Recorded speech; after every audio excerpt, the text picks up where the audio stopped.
Welcome to Random Topics, the show where we make a half-hearted attempt to infotain you with semi-interesting, unrelated random topics in the categories of arts, science, history, and geography. I'm Mac.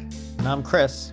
And today's topics are, in arts, we have the 1743 English cricket season. It's a good one. In science, giant tube worms. And what's the next one? History? We have France's Cox Henderson. And in geography, Gnawbone, Indiana.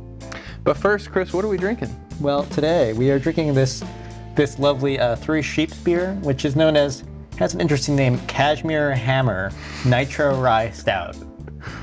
Yeah. Yeah, it's It's out of Sheboygan, right? Yeah, Sheboygan. I've never been there. Wisconsin, not to be confused with Sheboygan, Michigan, right? I never even heard of that place. Yeah. This tastes exactly what you would think it would taste like based on looking at it. Yeah. It's kind of got a little bit of that milkshake foam to it. Mm-hmm. Yeah. It's nice. Well done, everybody. I guess. Unless there was that one person who messed up, not that person. Yeah. So let's jump right in with arts. I've got the 1743 English cricket season. Yeah, so I'm curious about this. Well, it's the season when the Woburn Club really rose to prominence. They beat London 2-3 in a tri-series. Okay. And it may be the year when the modern heavy type of cricket ball started being used. Mm-hmm. Now, I know what you're thinking. What does this have to do with arts? Yeah. Also, Mac, you were supposed to do arts. This sounds like sports, and we don't do sports on this show. Well, it's because there were two famous paintings that are paintings of cricket matches. I think they're Sets. There's something. There's a word for games. I don't think it's games. Well, there's a painting that's well known that's called The Cricket Match. Oh, match. Yeah. There we go. Should do my homework, shouldn't I? By Francis Heyman.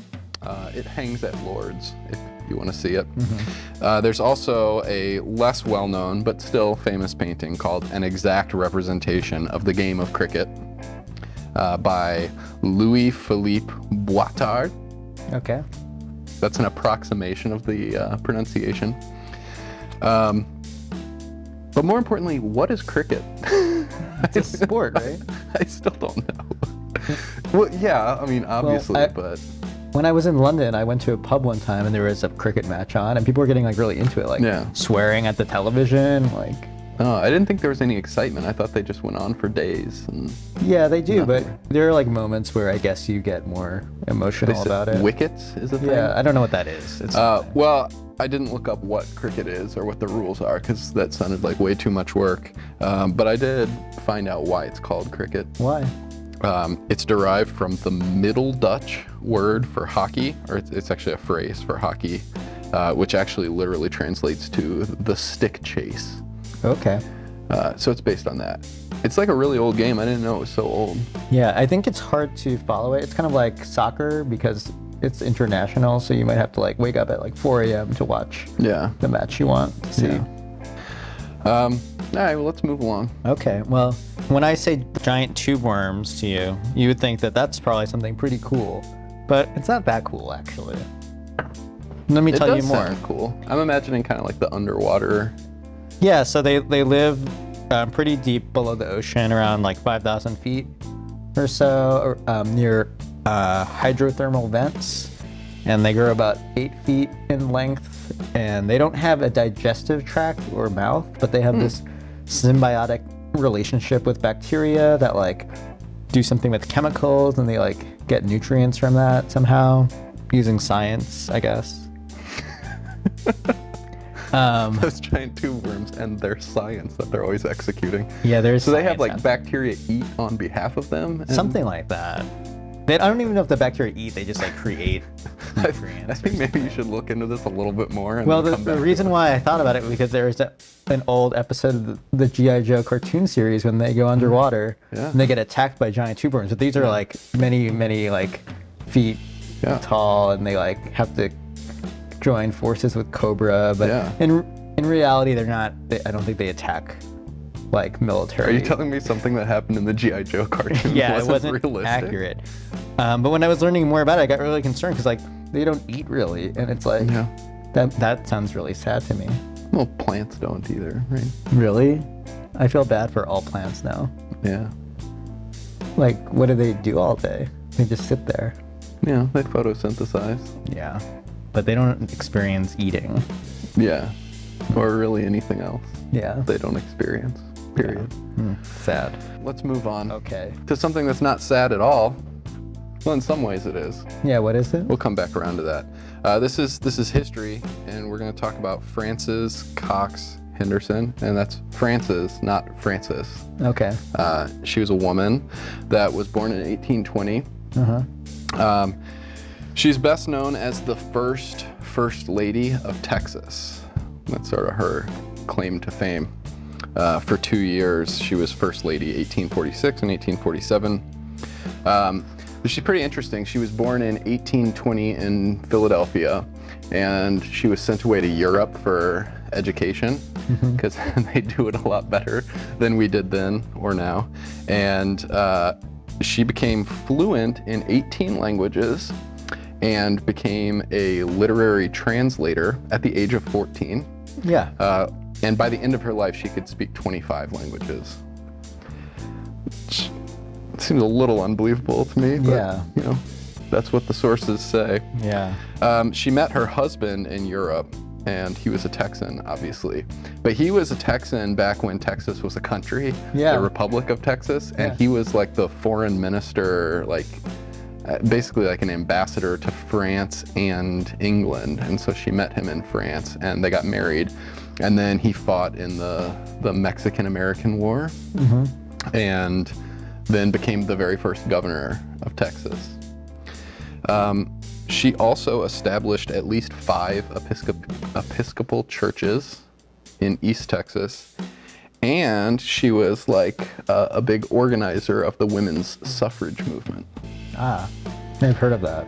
So basically, I'm like, why? Nobody knows who this woman is, right? And we have like very few historical female figures to look up to. Like, why isn't she more prominent? I didn't know about that person. She sounds like an important figure in history. Yeah. And now I feel sad because I only know one language. Yeah. We can talk about it, geography now. Okay. Gnawbone, Indiana. Have you been there? I have. Okay. I thought it was pronounced Nobany. Is it?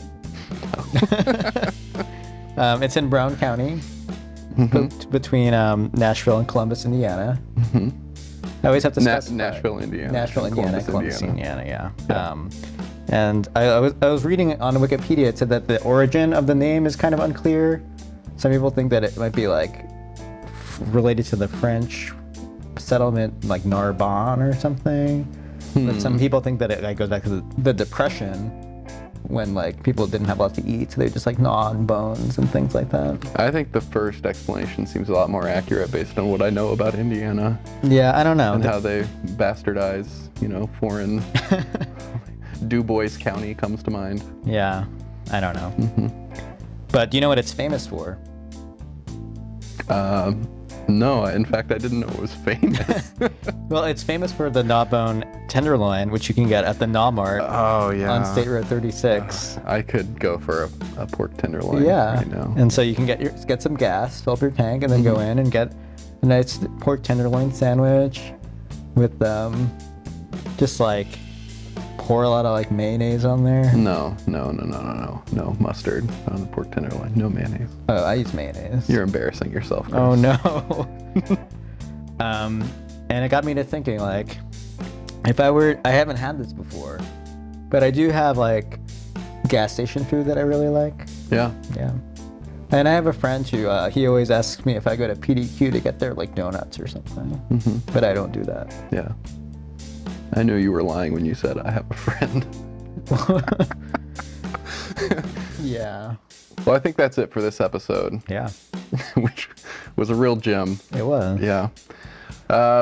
You know, if you're still watching this and can tolerate it, like us Send us hate mail. Yeah. Nasty comments in the comments section. Yeah, mean tweets. Yeah. That's a thing. Yeah, share it, tweet it out, try to get your friends or enemies to watch it. Your parents, get your parents to watch it. Yeah, make their homepage the video. Yeah. And then they'd call you and complain. But we'll see you next time. Thanks for watching.